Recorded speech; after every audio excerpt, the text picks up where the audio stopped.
tease me a little bit. I'm going to do my best not to bore you to death in the presentation. I'm going to walk through in somewhat chronological order as to what we have been working on, give you guys a quick progress update as to where things are up to, and then also what our immediate and future plans are, what the development pipeline looks like over the next sort of couple of years, right? So number one is the Arbitrage bot. This is really, really exciting. The entire ecosystem, generally speaking, in blockchain is completely saturated in bots, right? And arbitrage bot seems to be, or arbitrage trading in general, is one of the trickier metrics to master, especially when you're doing more than one asset. So for those of you that don't know what arbitrage is, feel free to Google it. There's infographics that can explain it 1,000 times better than a boring guy in a cafe. But essentially, it's having an asset, purchasing it, and then being able to sell it at a different place at a higher price, or exchanging it for something else, and then ending up with your initial asset, but ending up with a higher amount. There's two primary methods of achieving an arbitrage trade currently that are reliable. One of them is when you do it within a block sequence, right? So blocks on average would last 3 seconds. Depending on what you're trading on. Obviously, decentralized arbitrage trading is what we're focusing on decentralized exchanges. So at the end of the block, if you take that approach, that's one method. The more lucrative method is to do it while the transaction is pending on the mempool side. And if you do it at that point, you carry a lot more risk, because at that point, you're actually dealing with some big boys with millions of dollars, and what they're doing is they're constantly improving their algorithms, but they're basing it on the mempool side and having really, really lucrative arbitrage trades. So rather than sitting down and talking to you about theory, what I thought I would do is I might get Oleg, who's sitting next to me. You won't be able to see him actually because I'm sharing my screen, to go ahead and explain what this means, because what we've done is we've completed the first phase. We've now successfully created an arbitrage trading bot that is able to conduct arbitrage trades on the block side. And our next focus is going to be the mempool. So I'm going to scroll down here, and he's going to just explain to you guys, I suppose, what these lines mean. And then you'll have a little brief overview of what that entails. So I'm going to go ahead and mute myself. We can go ahead and explain one of these ones. I'll go ahead and mute myself so that you're not going to hear me through two different devices. Oh, this is going to be in the too hard basket, isn't it? Because now I'm going to have to go back in here. That's okay. I'm going to let Oleg talk through my mic. So he's just going to talk into my ear in the least creepy way possible. While I show you guys out. My name is Oleg. Nice to meet you guys. And I'm going to explain how the arbitrage is working just in a nutshell. So if you look at the screenshots over there, you can see all the transactions in the SQL. So you see that start with BNB as a native token component smart chain. And we do want to exchange to token A. Token A can be any token, really. And after that, we do another exchange to BNB token. And the goal is to result in more tokens than we initially have. So in this case, we start with 0.013 and finish with 0.014 tokens. So we made some profit. And on top of that, we pay some gas. And the idea is we want to have more tokens at the end, and then after paying the tax. So we can use different base tokens, but I think the BNB one or Ethereum, if we on the Ethereum blockchain, is probably the easiest type of arbitrage we can have. When we're talking about the actual exchanges, you can see the different exchanges. So the idea is we need to find two different dexes with the same tools. So let's say in this particular case, we have BNB and shop. We want to have we need to find the BNB and shop on two different dexes and see how the exchange rates are different. If the exchange rate is different enough to make an arbitrage, we'll execute that. There are also different ways to optimize the arbitraging. let's say we can use a chi token. Chi token is the way to release the storage on the blockchain, which will refund some of the gas. Yeah, it essentially saves gas, right? So, guys, Adel, can still hear me, right? Just on the judging based on the screen, making sure that you can still hear me okay on your end. Give me a thumbs up if you can hear me. We can hear you. We can hear you. Awesome. Sorry, dude, your video had frozen on my end. So I was just making sure that I wasn't talking completely into the ether. Anyway, guys, so very briefly, these are some images of successful arbitrage trades that we completed. Well, we didn't, the bot did while we were asleep. There's still a high failure rate of arbitrage trades. And again, our next steps are to optimize and go for the mempool side of arbitrage trades. Really, that's where the money is, but that's also where there's less competition, but the competition is more complex and more competitive. So that's going to have its fair share of challenges. But this is a pretty awesome achievement. I guess moving on to the next side is system updates and upgrades. Now, many of you guys know that sort of the key thing here is at Alacrity, we want to make sure that we are staying ahead of the curve. You don't want to be a follower, you want to lead, right? And a big part of that is making sure that our underlying infrastructure and the systems that power it are always updated to the latest version. We also want to make sure that we're optimizing and innovating. Again, not just hitting an update button and praying that it all works. So this is going to be a huge part of our ecosystem moving forward. I mean, it has been so far, but we're actually now putting it solidly into our roadmap, and it's going to be something that's going to have to be done on a consistent basis. The other advantage of this is if you do it on a consistent basis, then maintaining your system becomes highly efficient versus doing what a lot of other places do, a lot of other chains do, which is updating on a more quarterly or a semi-annual basis. Now, Stargate. Stargate's the next little thing we're working on. This is really exciting. So the way Stargate works, I guess to break it down in the simplest form, is the first step of Stargate is to build a bridge. And what that bridge or the bridging app is going to allow us to do is introduce assets from other places through to Alacrity. So let's say, for the sake of the argument, that Mike decides to bring 10 ETH into Alacrity. As soon as it lands on Alacrity through Stargate, we go ahead and wrap it, right? So that's AETH. The beautiful thing at that point, once it gets wrapped, obviously the asset itself never makes it here. Then any transaction that Mike does with that 10 ETH, i.e. if he sends it to someone on Alacrity and then they transact and that keeps transacting, part of the transaction fees goes directly to Mike.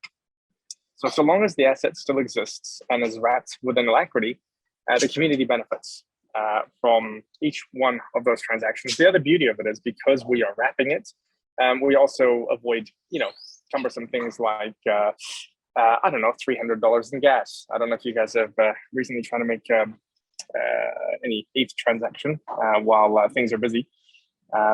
But sometimes it can definitely nail you on the backside. Custodian. Custodian is game-changing. We're currently having a chat with a few open banking suppliers in Australia, New Zealand, Dubai, and we're really going to be hitting the banking sector hard with this when it comes to the disruption. But we're taking the approach of working with them without compromise. I might let Adel probably reveal what he wants to about Custodian with you guys, because I'd rather not go into the nitty-gritty on the nerd side. But I think I might give the floor to him for a couple of minutes to go through what Custodian is, and then I'll continue on to the rest. Thank you, Abdullah. So basically, Custodians, as we already know, it was a talk during last hour Dubai session as well, but very happy to talk a little about it. It's basically, everyone will have opportunity to bring fiat money onto the chain and do exchange one fiat to another, and do have opportunity to innovate forex industry, and at the same time someone can take this fiat from chain back into the real bank account. So through this way, we're able to have an impact on forex, as well as on a forest on a remittance industry at large extent. So this is all about the custodian. So I think that this is very, very exciting products. So give it back to the Abdullah to continue, please. Thank you. Awesome. Thanks, man. All right. Hopefully there's no background noise with you guys. Hash pages. So the first thing we're going to do with hash pages, guys, is rebrand it to death. Now, hash pages, or whatever we're going to end up calling it, and we specialize quite a bit in branding on our end. I'll go into that a little bit at the end. I suppose give you guys a brief amount of background on who we are and our skill set. This is going to be the world's first social media platform that is built on Alacrity. Now, it's got a ginormous amount of advantage, but what we're scoping out right now, version 1 of hash pages is pretty much at the it's past alpha. It's on beta currently. But version 2, what we're exploring now, because really innovation happens when you also have market adoption, right? You've got existing platforms that are massive, i.e. Facebook, Instagram, TikTok, and they're going to continue to grow, obviously based on what the companies themselves choose to do and what direction they go into. One interesting idea that can be played with right now is building a layer 2 social media platform that integrates with your Facebook, Instagram, TikTok accounts. And it brings your content across. So any content that you create on those platforms are automatically brought into Alacrity that you can then commoditize, i.e. your content now finally is able to be commoditized. And if you think about a third-party marketing company, the influencer industry, all of the revenue streams that a social media company currently has can be completely on-chain and be done in a way where you no longer necessarily have to worry about putting in your credit card against your Facebook Ads Manager account in order to run ads. There's a lot of things that completely solves very, very quickly. But this is a behemoth of a project, but if this executes the way that I think it will execute, this is going to be another game changer, right?